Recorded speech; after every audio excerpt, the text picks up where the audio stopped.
Good afternoon to you all. My name is Jerry Power, and I am the National Head of Sales for Emergence, and I will be your host for today's webinar. The webinar series is an ongoing feature of our education initiative to build the cyber knowledge of our broker partners and their clients. We have one of our biggest crowds in today, with over 1,200 brokers and clients registered for today's webinar. So it gives you an insight into how many of you are interested in cyber as an issue for your clients. The recent toll logistics group ransomware attack only highlights further the risks that cyber attacks pose for businesses. I'm pleased to advise all attendees will be entitled to 1 CPD point for attending today's webinar. Today, we'd like to share our insights into a few important cyber topics. Firstly, Braxton Bragg of Gridware Cybersecurity is going to share his insights into what the cyber threat landscape looks like as we move into a new decade. Then Andrew Myers of HWL Epsworth is going to bring us up to date on one of the most damaging cyber events we talked about in the last webinar. It highlights the ongoing reputational damage a cyber event can have on a business. Andrew will also bring us up to date with the toll logistics ransomware attack. And finally, I will also share with you some updates on what is happening with Emergence. We plan this webinar to go for 50 minutes with an additional 10 minutes for Q&A. As a thank you to all of you who've joined the webinar today, we are running a competition to win a fantastic Google Nest Hub for any of you who follow us on LinkedIn or subscribe to us on YouTube between now and next Tuesday. I'll provide you with more details later. At the recent World Economic Forum in Davos in Switzerland, political, business, cultural, and other world leaders came together to shape global, regional, and industry agendas. The attendees received a briefing on global risks, and not surprisingly, cyber attacks were identified as one of the greatest risks from a likelihood and an impact perspective. We're delighted today to have one of our partners from Gridware Cybersecurity joining us. Gridware are one of Emergence incident response partners who work with our insureds when they've been compromised. From Gridware, we've got Braxton Bragg, who is their principal security consultant. In his role, he helps lead Gridware's team of consultants in responding to a variety of incidents, from business email compromise and CEO fraud to malware attacks and ransomware infections. Braxton has had an eclectic working life. Prior to joining Gridware, Braxton spent time as an academic cybersecurity researcher at Western Sydney University.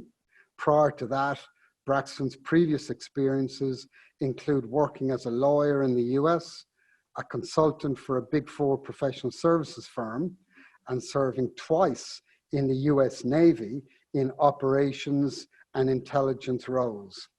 This is one boy you'd love to have a beer and a chat with when it comes to cyber stories. Over to you, Braxton. Thanks, Jerry. I appreciate that. So like Jerry said, my name is Braxton Bragg, and I'm from Gridware, and basically I help lead incident response teams for Emergence and other clients in different types of response roles. And today I'm going to talk about the 2020 cyber landscape and then some 101 on cyber resilience. So the first thing I want to talk about are 6 important issues that we think are going to be important to you guys in 2020 and beyond.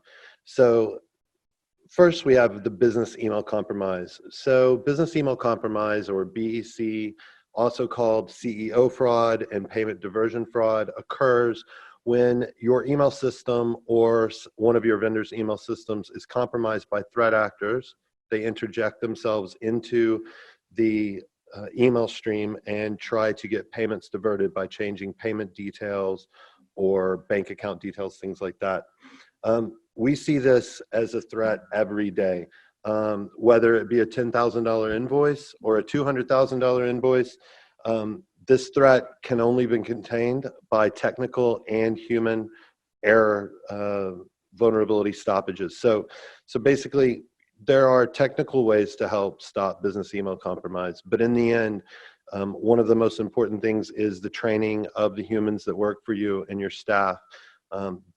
The way that threat actors engage in business email compromise once they have access to the technical means, which isn't hard sometimes, is they use social engineering tricks to get people to pay money through these compromise schemes. The next thing that we would recommend you guys looking out for is ransomware.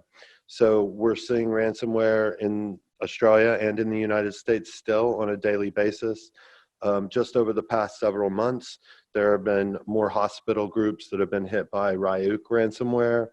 There have been, there's the toll case that Andrew will talk about later, hit by Mail2, and then .Roger ransomware we've seen in a variety of different types of vendors. And what ransomware does is ransomware gets into your system. It's an automated process once they pass through your credentials, and it takes control of your data and locks it unless you pay a payment normally using cryptocurrency. The next thing we talk about is security of the cloud. So the cloud, what I mean is, Amazon Web Services or Azure or Google Cloud or Salesforce Cloud. Amazon Web Service Cloud quarter over quarter growth this year has been up to 40%. And the cloud security is a shared model. So if you use AWS or you use another cloud model, part of that security is going to be up to you, and part of that security is going to be up to the infrastructure provider. But businesses need to understand that shared security model and what the responsibilities are under each part. The next thing we would highlight is IoT risks. So Internet of Things you might have heard of. And this can include anything from cameras to smart TVs to printers in your office. And it can also consider what I call wiretaps. So your Google Home, your Apple appliance that's sitting there listening to what you're doing all the time. Companies need to be aware of the IoT risks. There's not a lot of security built into some of these appliances. A lot of credentials like usernames and passwords are going to be default and known across the internet. So that's another risk that businesses need to look at right now. Another one is mobile devices and what we call BYOD, or bring your own device. So BYOD is when your employees bring a device, a mobile phone, and hook up your Exchange to it. Or they hook up their Microsoft Mail application on a Microsoft-based phone, or other more legacy phones, and how they connect those devices onto your network and into your systems. So a lot of companies don't think about the different risks because they don't understand that maybe one of their employees has their Outlook on their phone, but they don't have a passcode. So businesses need to be constantly looking at IoT risks too. BYOD risks as well. And we're going to continue to see an increased focus on data breach notification. Andrew's going to go through a roadmap from his firm that helps them look at whether notifications need to be made under the scheme. But every time a new data stream comes out from the notifiable breach scheme, we continue to see more and more clients needing to report these breaches. On Cyber Resilience 101, we're going to talk about two things. First, we're going to talk about the Australian Signals Directorate's Essential 8, and then 4 things you can do today to increase your resilience. ASD's Essential 8 are strategies to mitigate cybersecurity incidents. So there's different strategies. Some of them mitigate and prevent malware. Some mitigate and limit the extent of incidents. And then others mitigate the recovery and help with the recovery of data and systems. So this list, although it's not necessarily preferenced in any way, the top couple are what we would consider the SME clients need to really watch out for. So the first thing is multi-factor authentication.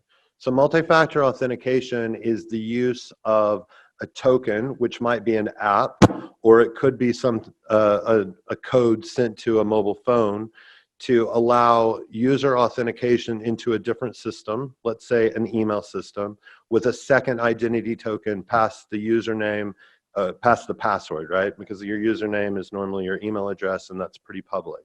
So implementing multi-factor authentication and some of the other strategies that we talk about in ASD's top 8 would help prevent many of the breaches. I would say the majority of the breaches that we see in insured systems. Sorry about that. The next thing we would say is daily backups. So most companies that we see, they have backup processes and procedures in different ways and methods, but one of the things they don't do very often is test this backup procedure.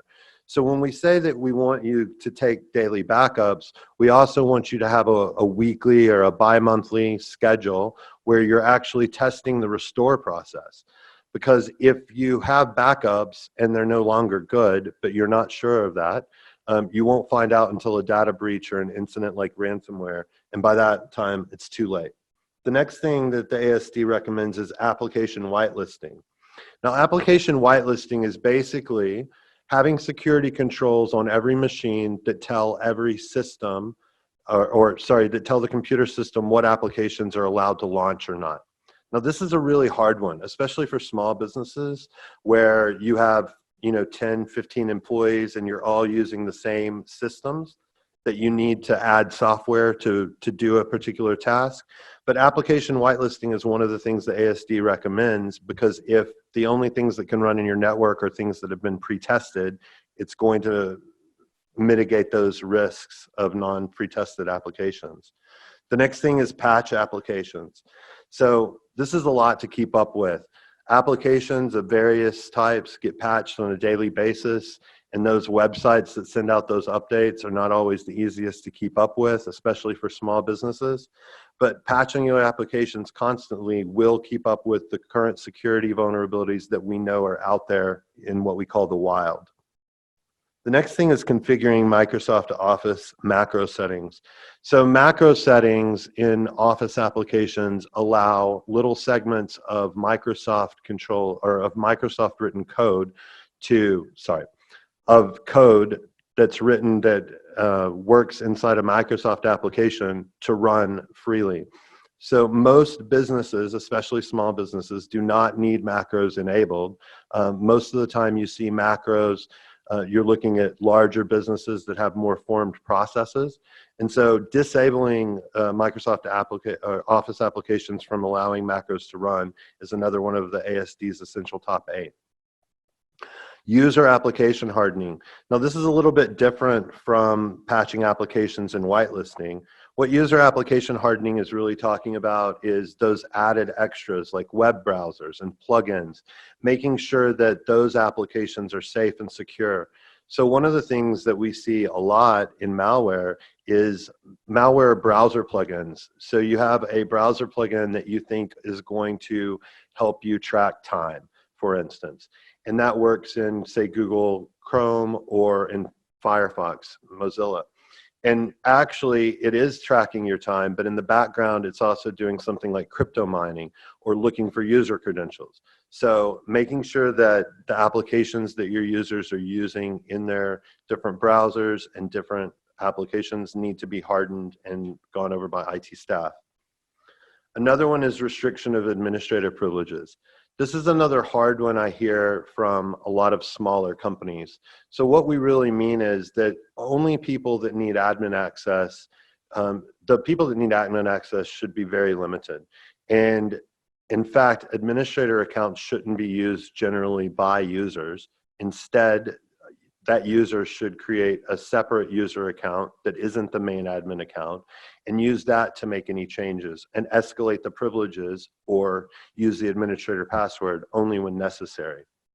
The final is to patch operating systems. So just recently, last week, Microsoft announced their what they call Patch Tuesday, and during that, there was a zero-day vulnerability. And what that means is a zero-day is a vulnerability in software that we've never seen before out in the wild or on the internet where people are using it.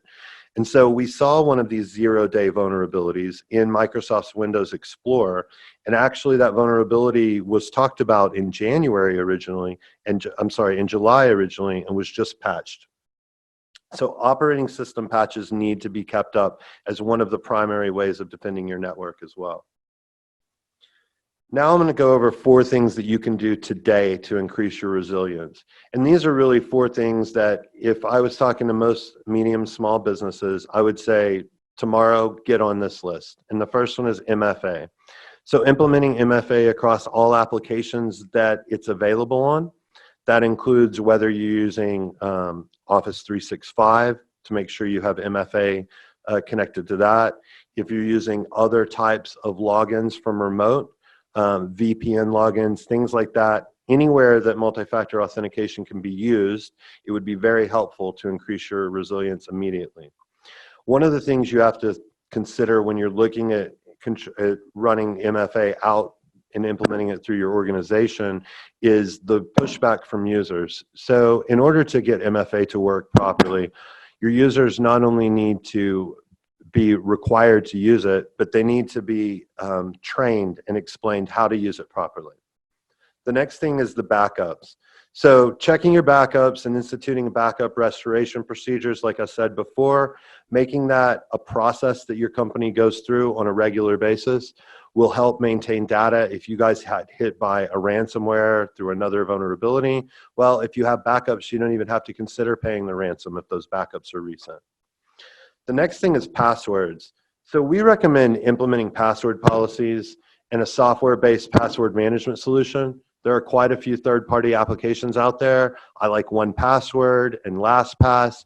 And what these are is these are applications that can run on all of your devices, on your phone, on your computer, on your laptop, on your tablet. And they create passwords that are custom for each website, and they save them.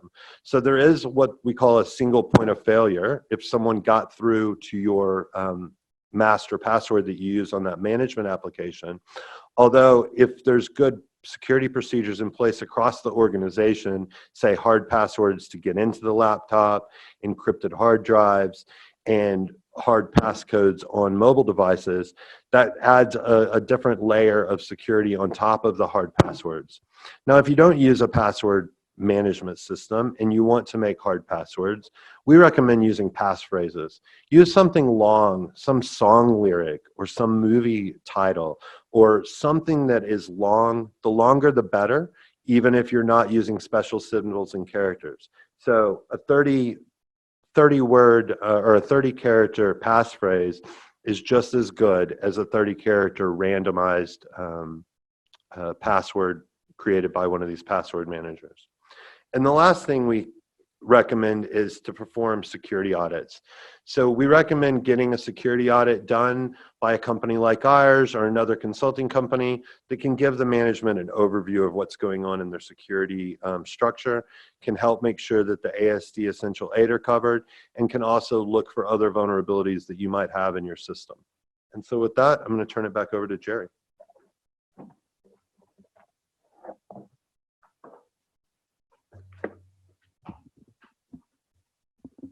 Thank you, Braxton, for that very interesting insight into the threat landscape in Australia and what we might expect to see in 2020 and beyond.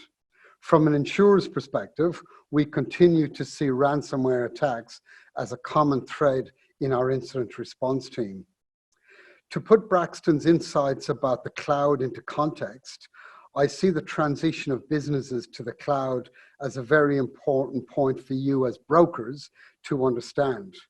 There's a massive race to move data from data and personal information to the cloud, as it's seen as a much more effective means of managing IT infrastructure and cost effective compared to hosting all business systems in-house. To help you understand how quickly businesses are moving to the cloud, as Braxton said, Amazon's AWS cloud storage solution grew in the last quarter by 40% and has annualized sales of about $35 billion.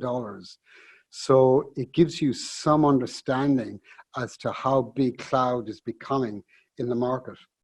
So why is this important for you as brokers? If clients are moving their personal information to the cloud, it's critically important for you to ensure that the cyber insurance program you build for your clients provides the right level of cover so that cloud solutions are factored in. Reviewing cyber insurers' definition of IT systems, or as we call it, IT infrastructure, will provide you with the answer. Emergence view of IT systems is that we need to cover whatever IT infrastructure the insured uses in carrying out their business. This is why we automatically provide cover for third-party cloud providers like Amazon Cloud, like Google Cloud, or Microsoft Azure, to name just a few of them, to ensure that your client's personal data is protected. So let's change focus now to the critically important issue of claims.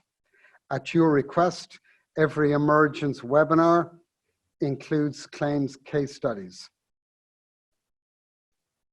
And, sorry, my apologies. Getting ahead of myself.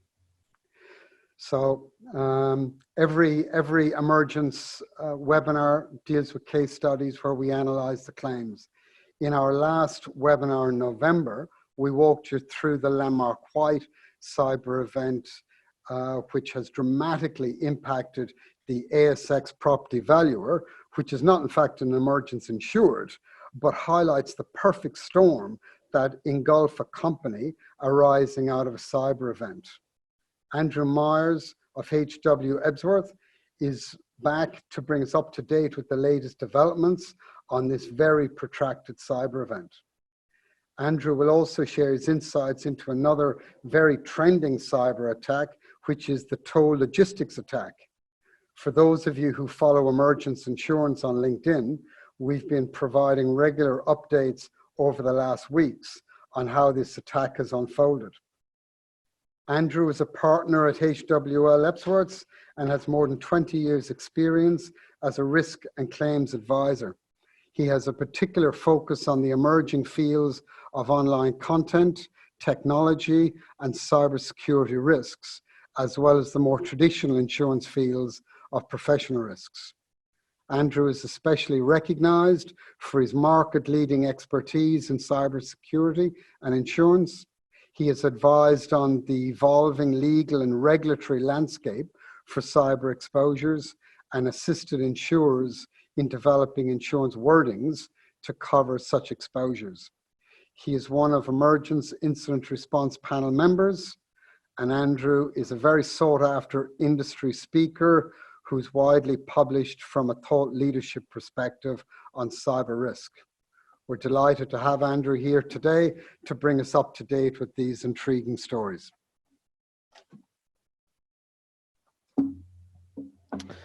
Thank you, Jerry, and good afternoon, everyone. It's good to be back on this Emergence webinar.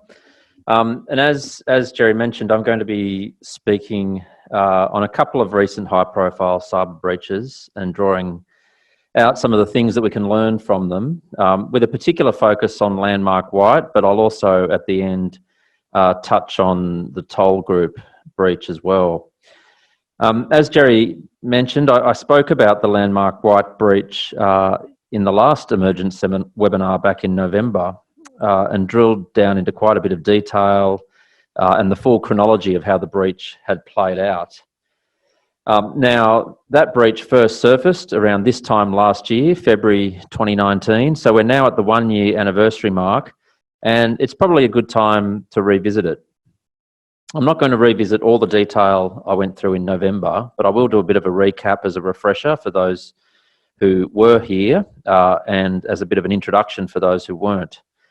And I'll also, because the fallout and the impact of that breach has continued to develop since our November webinar, I'll provide some updates.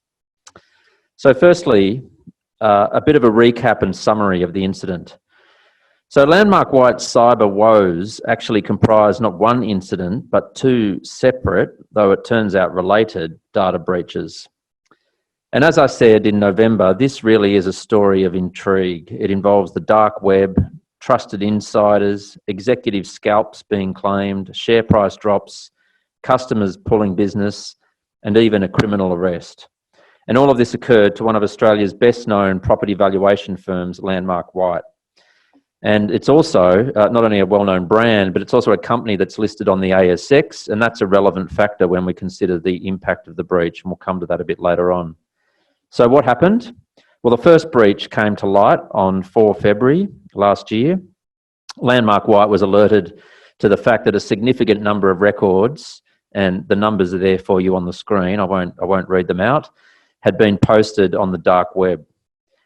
These comprised valuation records and included some personal information. Now, the cause of this was a vulnerability in the application program interface, which connected valuers' mobile devices to the Landmark White server. And that vulnerability meant that there was no authentication, no verification of users, and there were no restrictions on the release of the data once people accessed the system. And one commentator at the time described it as the internet equivalent of leaving an open filing cabinet in a street-facing loading dock with the doors open. Now, the vulnerability was actually discovered and shut down in January, but the data that had been posted to the dark web only came to Landmark White's attention in early February. And once it did, Landmark White did the right thing and made an announcement about it to the ASX. Then fast forward a few months to later in May, when a second breach came to light. Now, this time, internal documents from Landmark White were posted not to the dark web, but to a publicly available document sharing service, Scribed. Landmark White became aware of this breach on the 29th of May and took immediate action to request their removal of the documents, and again announced it to the ASX. The documents were mainly PDF files with short-form residential valuations containing names and addresses. And fortunately, there was little in the way of downloading or viewing of those documents by anyone prior to them being removed. And the chairman of Landmark White said at the time, "Someone is trying to destroy the company. We are under attack, and to stop this, we need to shut down the whole system. This is not a serious data breach, it's sabotage. And I hope the financial institutions will support a good Australian company that has worked incredibly hard to ensure our security systems are as good as any in the world." Now, the chairman was there obviously going into overdrive and using quite strong, emotive language, really in an attempt to engage in damage control with respect to Landmark White's brand and reputation. And that's precisely because the brand and reputation had already taken a significant hit. So what had been the impact of these two breaches? Well, again, I spent a fair bit of time on this in the November webinar, but I'll just summarise it here in one slide this time. So first, there was an immediate impact on the share price. We'll look later at a snapshot of the full share price movement over the last 12 months, but for the moment, it's worth noting that there was a 15% drop in the share price in the first 2 weeks after the announcement of the February data breach. Secondly, Landmark White suffered a loss of customers. Their main corporate customers were the big banks, and all 4 of them at various points in time suspended Landmark White from their valuation panels. They were, as you can understand, concerned as to the prospect of their own customers' data being at risk and not being secure. Third, the loss of customers obviously cut off a significant revenue stream, and so there was an impact on the revenue of the company. And I'll come back to show you some of the latest figures on that shortly. Now, these things all feed off each other, of course. Banks pulling business impacts revenue, and that in turn impacts profitability, and so makes the company look shaky to investors who become more nervous, and therefore the share price falls even further.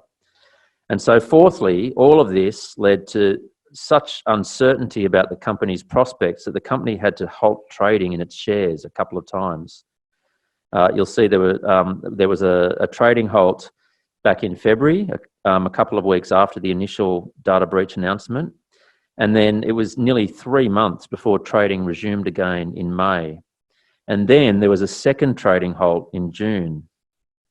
Fifthly, having taken such a hit, the company actually had to go to market and raise more capital in order to keep operating. And so a capital raising was announced in July, and by August, $5.64 million had been raised and trading could once again resume.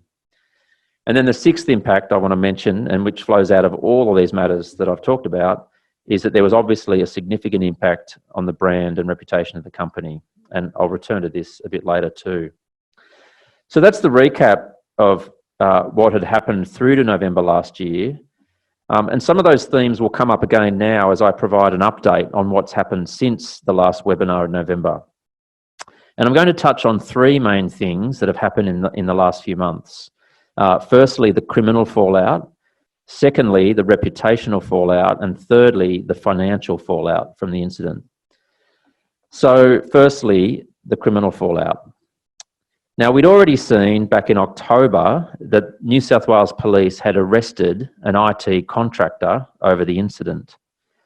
Now, the development that's occurred since then is that IT contractor faced even more criminal charges in December. Now, all of this stemmed from an investigation by a dedicated task force of the New South Wales Police Cybercrime Squad, and like all task force, it has to have a sexy name. So this one was called Strike Force D-Day. The police had gotten involved back in June after the second data breach because by that stage, Landmark White was fairly sure this was an insider job, and they suspected someone was deliberately attempting to damage the company's brand and reputation, as the chairman said in those emotive words that I quoted from earlier. And that investigation led to the police arresting an IT contractor in December. He was a gentleman by the name of Stephen Grant. His name's been widely published in the Sydney Morning Herald, and he worked for a company called Objective Systems Technology Proprietary Limited, and he'd been contracted to provide software services to Landmark White for 12 years. So this guy was well known to them. He was a trusted insider. So Mr. Grant was arrested. He was initially charged with 15 offences, and he was refused bail.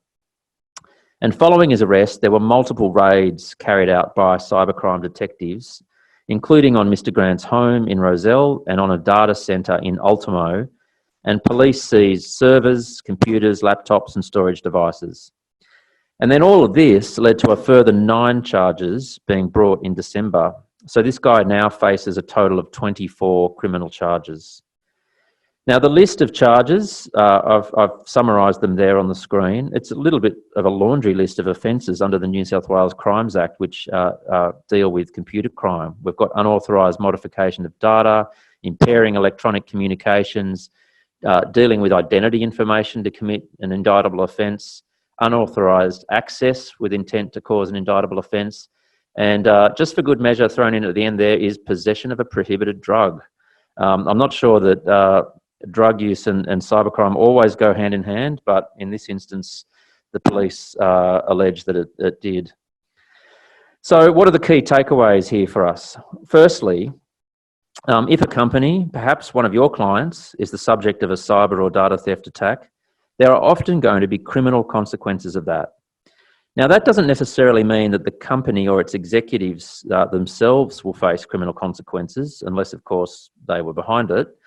But just that the company may find itself having to be involved in and cooperate with a police and a criminal investigation.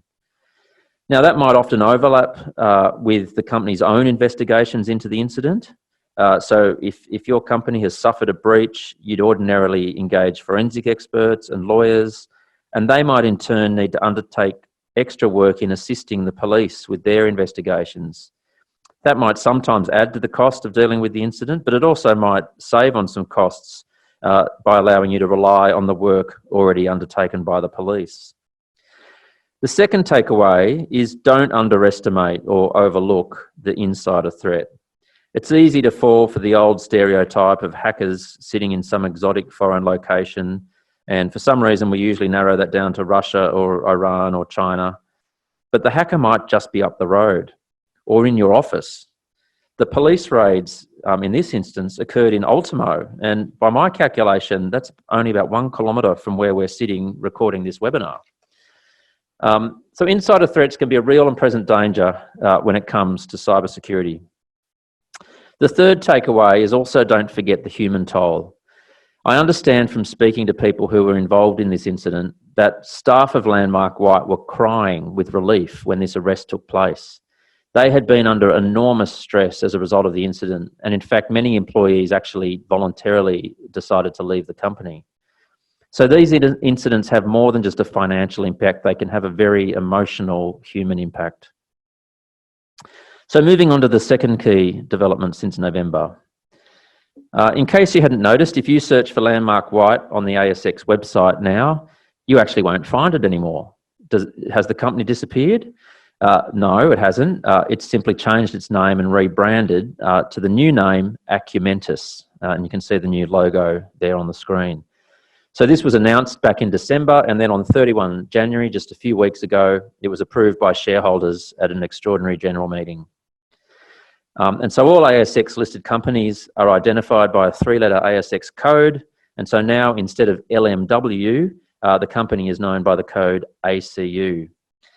And interestingly, if you go to look up past company announcements on the ASX website, and I don't know if this is just a problem I face, but I couldn't find any trace of anything under the old LMW code. And the announcements listed for the new ACU code only seem to start from after the date of the name change on 31 January. Now, I'm sure they're archived somewhere online and they're not impossible to find, but at the very least, it's just a little bit harder to find all that history from 2019 or Landmark White's Annus Horribilis. So it seems that taking on a new name can almost be like taking on a whole new persona, even though it's the same company, kind of like getting a whole new fresh start. Now, the company's latest corporate announcements talk about the new brand, and they emphasise that the new brand came about because Landmark White had acquired 2 new businesses, Metropolitan Valuation Services in May 2017 and Taylor Byrne in October 2018, and that ever since then they'd been working on integrating those 3 brands into a single unified structure under the new name Acumentus. But it's a little bit hard not to escape the conclusion that the rebranding might also have been driven by the brand damage that was suffered in 2019 as a result of the criminal cyber attacks. We all know of other instances in corporate history where a significant negative event has led to a change in name and brand to try to distance the public's memory from bad things that have happened. So let's all hope that this genuinely is a fresh start for LMW, or for Landmark White, or as I should say, Acumentus, and the turning over of a new leaf for this company that was so seriously attacked. But it is a powerful reminder for all businesses out there of the potential for a cyber incident to have reputational and brand impact. I should say that unfortunately when I go to look up the new Acumentus website, I'm actually met with this message from Google Chrome, and I tried this a few times and I still can't actually get onto the website. I'm not sure what's going on there, but it sounds like Google at least has some concerns about the security of the Acumentus website. I'm not sure if there's a good reason for that or if it's just Google being ultra cautious given all that has happened, but again, it's a good reminder of the impact that an incident might have on public perceptions. Now, finally, I want to touch on the third main development from the incident and the third main update since November, and that's relating to some of the ongoing financial fallout. And this is very timely, actually, because only last week, Acumentus released its half-year report for the 6 months to 31 December 2019. And there's a few interesting things to emerge from those financial results. So we talked before about the impact on revenue. And this chart that's on the screen now, which was released along with the annual report, the half-yearly report, illustrates the impact on revenue quite starkly, I think. So on that chart, you can see the 2 red triangles with an exclamation mark, and they've been put there to mark the 2 instances of the data breaches in February and May last year. And you can see very graphically there the immediate impact on revenue that those 2 breaches had. So when we look at the February breach, we see revenue drop from $80,000 down to $30,000 the following month. Then there's a further drop again after the May incident was revealed. Now, thankfully for Acumentis, there has been a gradual rebuilding of its monthly revenues by the end of the year, by December, but it still hadn't quite recovered to the level it was at the beginning of the year. The company now says that it heads into 2020 having been reinstated to the majority of valuation panels it was originally on. Press reports suggest that the Commonwealth Bank has still suspended the company, but the other banks are back on board. And then this slide shows the comparative revenues as at December each year for the last 4 years. And what it shows is that total revenues through to December 2019 were down by $7 million or 29%, so nearly a third compared to the same point in time in December 2018. And again, that's due to financial institution panel suspensions. We then have this slide, which is part of the notes to the accounts, showing significant revenue and expense items. And we can see actually quite explicitly here the direct impact of the breach. And this is not on revenue so much, or as in ongoing monthly revenue by reason of valuation work, but these are sort of one-off extraordinary items.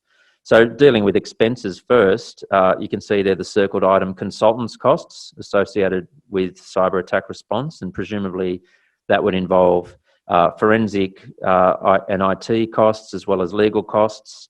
And you can see there that there was $400,000 incurred up to 30 June last year, and then a further $700,000 incurred up to 31 December. So not an insignificant amount of money.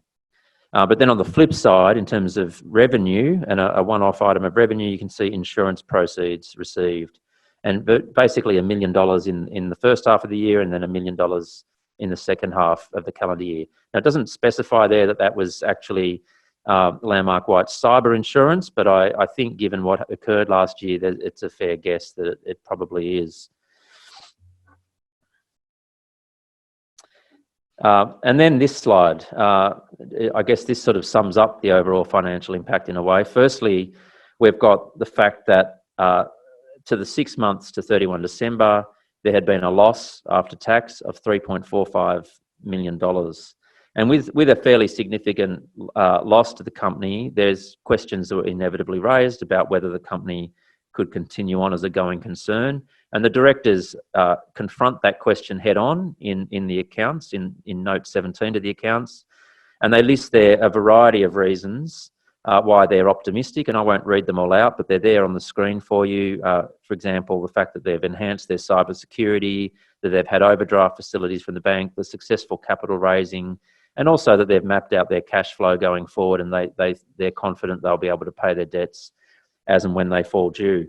But the fact that they had to go on the front foot and confront that question head on is telling.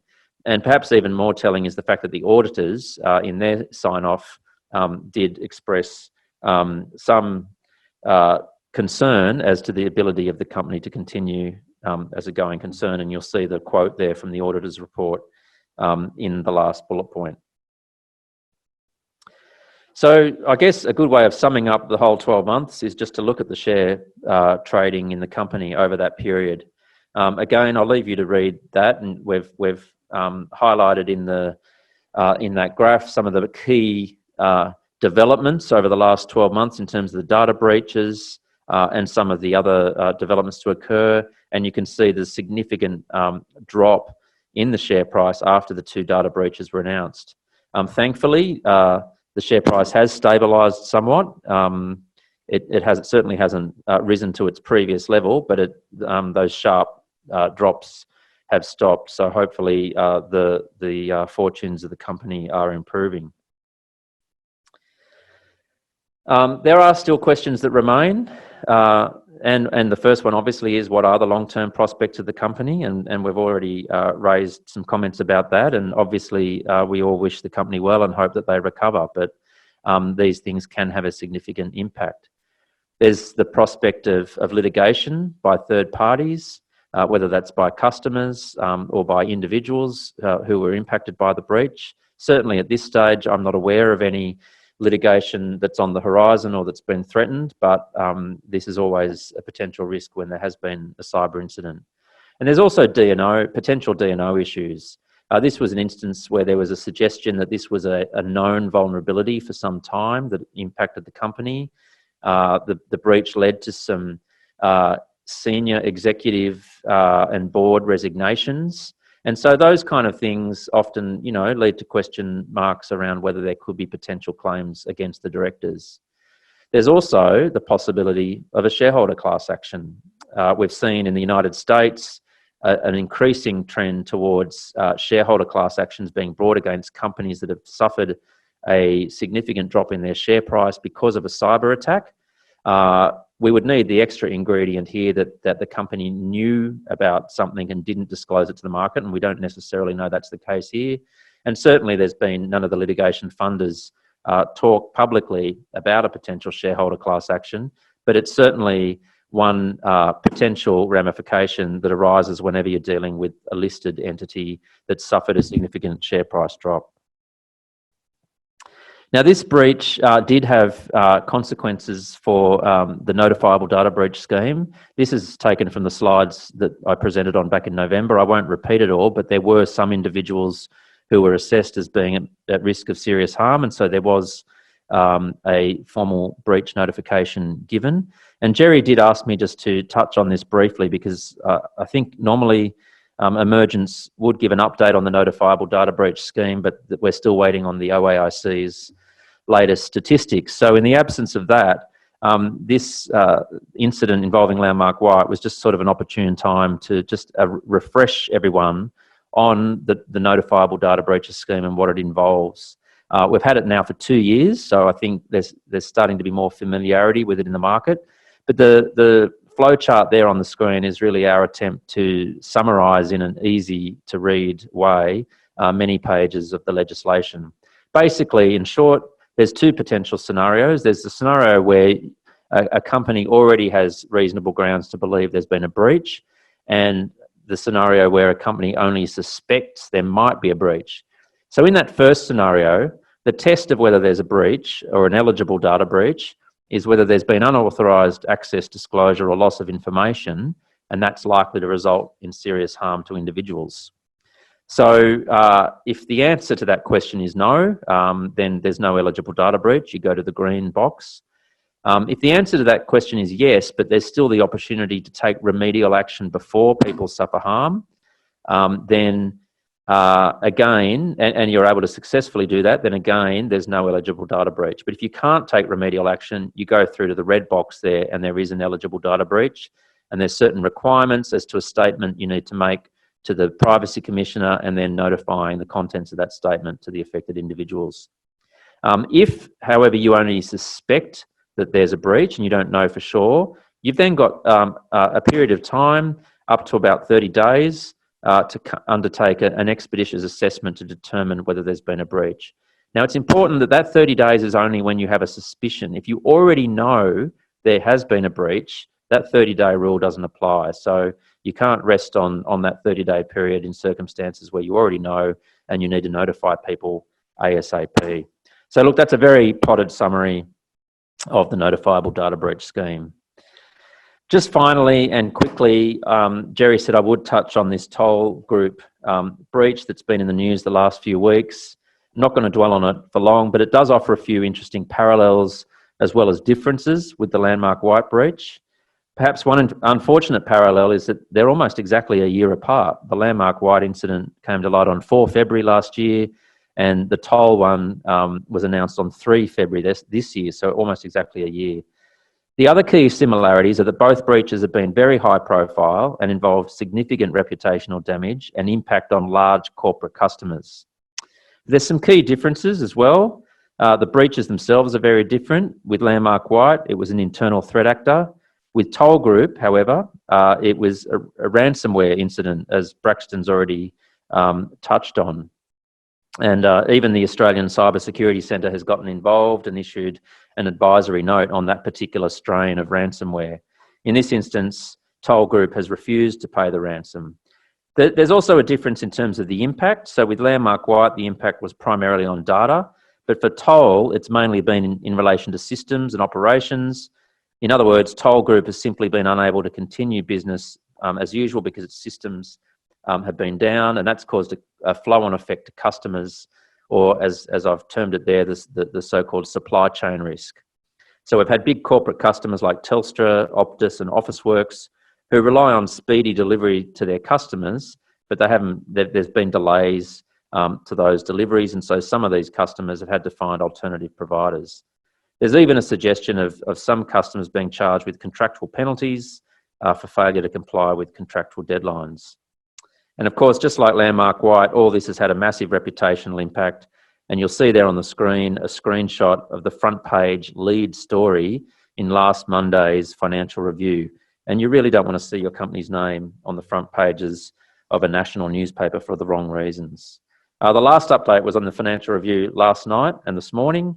If you read today's paper, you'll see an update saying that Toll is now saying that its main online customer service, MyToll, should be fully restored this week after 3 weeks of being taken down. And there's also some comments in that article about the ratings agency Moody commenting on perhaps some slow external communications from Toll in relation to keeping the public updated on the incident. A good reminder of the importance of proactive communications and PR when faced with an incident. So there's still a lot to play out here, and I'm sure there'll be more to explore in future webinars. But for now, probably just worth mentioning the potential impact of a ransomware incident on supply chains, corporate customer relationships, and business reputation. So watch this space. And I'll hand back over to Jerry.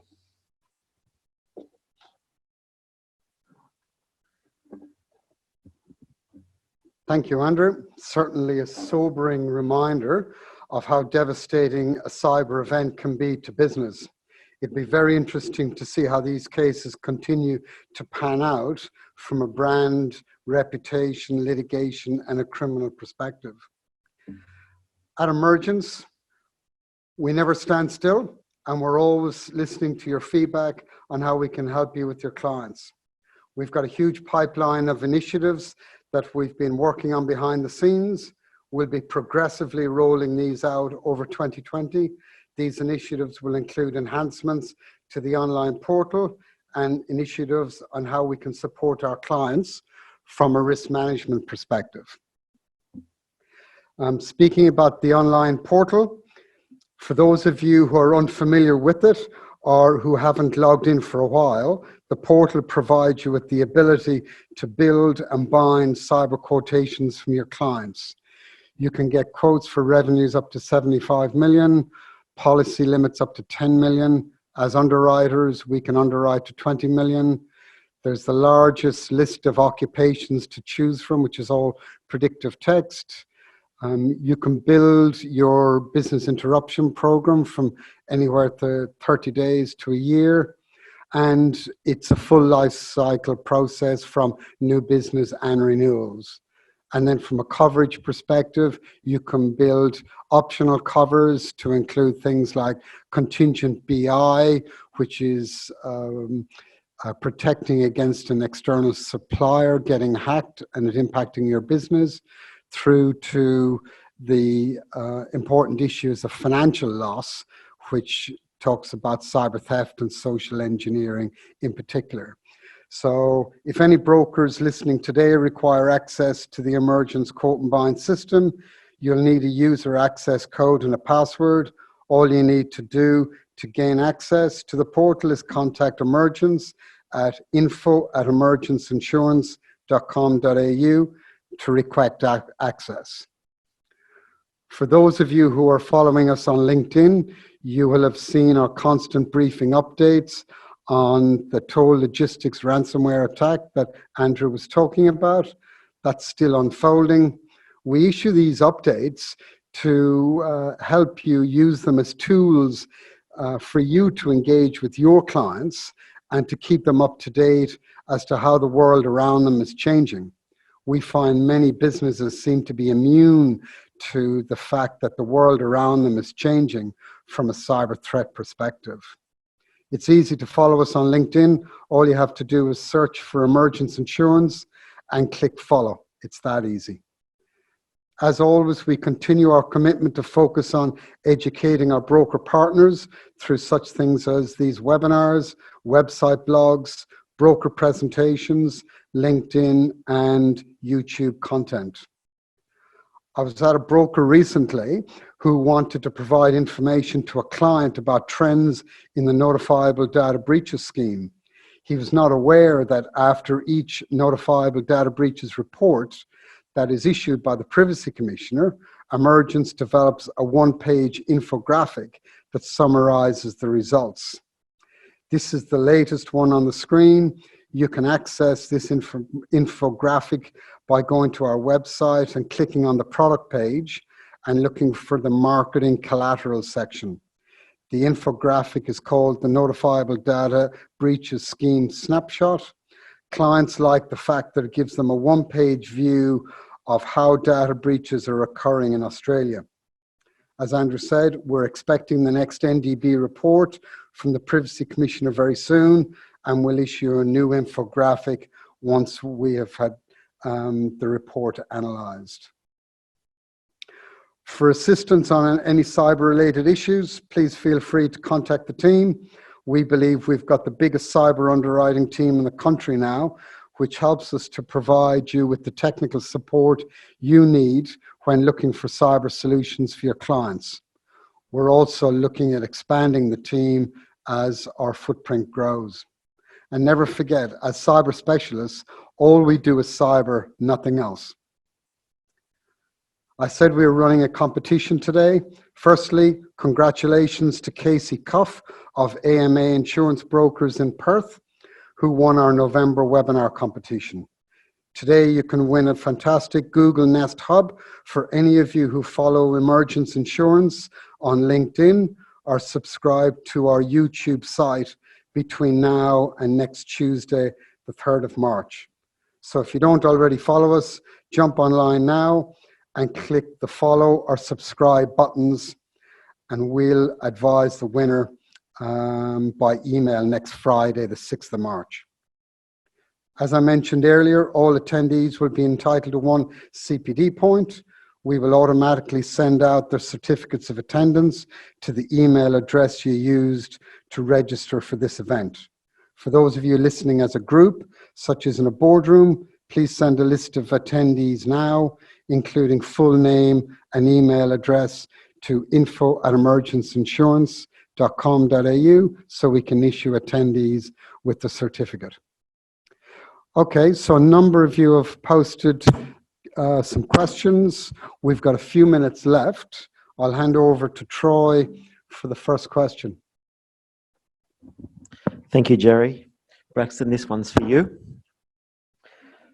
Does application whitelisting prevent ransomware from running?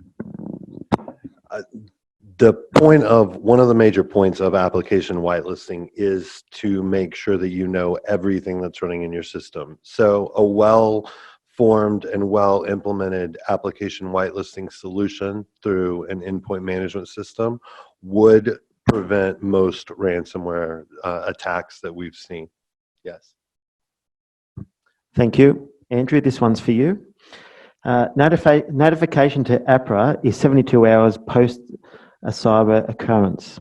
What industries does this apply to, and how reasonable is it to expect businesses to comply with time frame, given that they may still be investigating the occurrence? Yeah, thanks, Troy, and thanks for the question. That's a great question. So, firstly,